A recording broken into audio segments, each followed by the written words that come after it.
আপনি এবং আমাকে হেফাজত করেছেন, এটা আল্লাহর নিয়ামত না নিয়ামত না? বলেন, এটা আল্লাহর বড় নিয়ামত না নিয়ামত না? আল্লাহর কত বড় নিয়ামত, এই নিয়ামতের শুকরিয়া আমাদের আদায় করা দরকার। আমাদের পাশে এই যে দেখেন কাশ্মীর, আমাদের ভারতবর্ষের বিতরিত একটা দেশ। ভারতবর্ষের মানুষেরা বড় কত আতঙ্কে, ওই দিকে কখন জানি পাকিস্তানেরা বোমা হামলা করে ভারতে সেই বোমা পড়ে যায় পাকিস্তানি কিনা, আবার ভারতীয়রা কখন জানি বোমা হামলা করে, বিমান হামলা করে। এই বিমান হামলাটা পাকিস্তানে না পড়ে কাশ্মীরের উপর কখন জানি পড়ে যায়।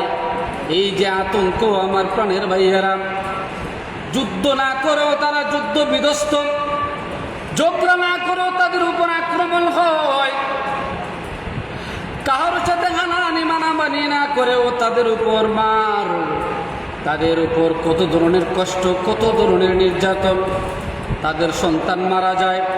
দুই দেশে যুদ্ধ লাগছে কিন্তু তারা শেষ। ওইটার নাম হইল ফাটা ফুটাইলে ঘষাঘষি, মরচের কাম শেষ। ফাটা আর ফুটাইলে ঘষাঘষি করে, মধ্যকালো মরিচ একবারে পিছে চার কান হইয়া যায়। ওই দেশের এরা যুদ্ধ করছে কিন্তু মুসলমান শেষ। চতুর্দিকে দেখে গাজা উপত্যকায় আমার প্রাণের ভাইয়েরা, সরকারি বাহিনীরা যুদ্ধ করছে। আমাদের মতন আপনাদের মতন জনসাধারণ সরল মানুষেরা মরিয়া শেষ। এদের উপর বোমা হামলা হয়, এদের ছেলে মেয়েরা মারা যায়। এরা বড় কষ্টের মধ্যে আছে।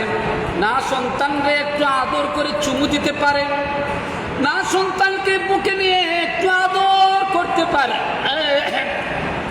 না সন্তানদেরকে একটু সোহাগ দিতে পারে। কোনো কিছুই তো করতে পারছে না। সন্তানদের মুখে একটি বার খাবার পর্যন্ত তুলে দিতে পারছে না। আমরাও তো আল্লাহ কত শান্তিতে রাখছে। ইচ্ছা করলে সন্তানকে কুলে নিতে পারি, ইচ্ছা করলে সন্তানকে আদর দিতে পারি, ইচ্ছা করলে সন্তানকে তার আঙ্গুলে দড়িয়ে দড়িয়ে হাঁটাইতে পারি, ইচ্ছা করলে সন্তানকে চুমু দিতে পারি, ইচ্ছা করলে সন্তানকে কত ধরনের আদর সোহাগ দিতে পারি আমার প্রাণের ভাইয়েরা।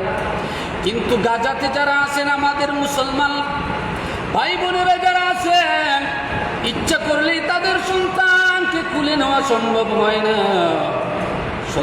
কত সন্তান দেখেন চিকিৎসার অভাবে মারা যাচ্ছে। কত সন্তান গিয়া দেখেন রক্তাক্ত অবস্থায়, রক্তের বন্যায় হাবুডাবু কাচ্ছে। কত যে কষ্ট, মৃত্যু যন্ত্রণায় কাতরাতে কাতরাতে, বিনা চিকিৎসায় একটা মানুষও নাই, কোনো মানুষ নাই একটা গ্লাস পানি নিয়ে দিবে তাদের মুখে। কত পিপাসায় কাতর হইয়া ছটপট করতে করতে মৃত্যু কুলে পতিত হইয়া জীবনের শেষ নিঃশ্বাস ত্যাগ করছে। কিন্তু আমার প্রাণের ভাইয়েরা, আমাদেরকে আল্লাহ কত সুখে রাখছে, কত শান্তিতে রাখছে, কত আরামে রাখছে।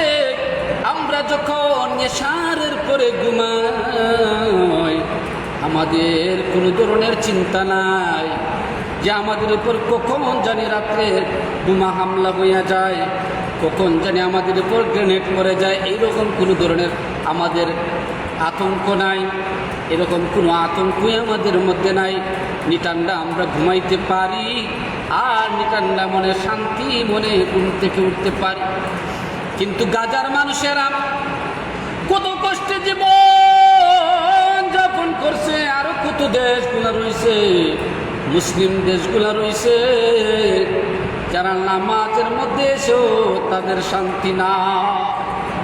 আজকে যে শুক্রবার, আমরা কত নির্বিঘ্নে ইচ্ছা করলেই আগেও আসতে পারি, পরেও আসতে পারি, আমাদের কোনো সমস্যা হয় না।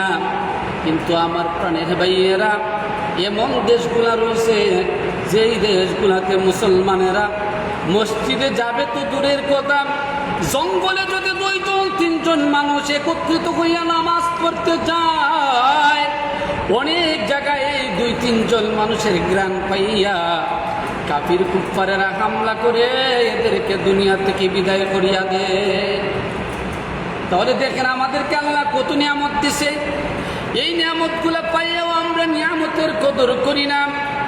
আমরা যদি এই নিয়ামতের কদর না করি, আমরা যদি ওই নিয়ামতের শুকরিয়া যদি আদায় না করি, আমরা যদি আল্লাহর কৃতজ্ঞতা প্রকাশ যদি না করি, আমার আল্লাহ বলেন লাইন শাকারতুম লাযীদান্নাকুম ওয়া লাইন কাফারতুম ইন্না আযাবী লাশাদীদ।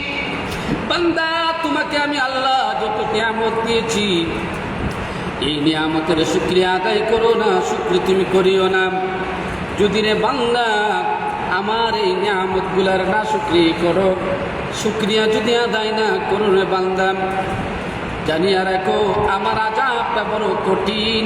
আমি কখন জানি তোমাদেরকে ধরব, আমি কখন তোমাদেরকে ধরব।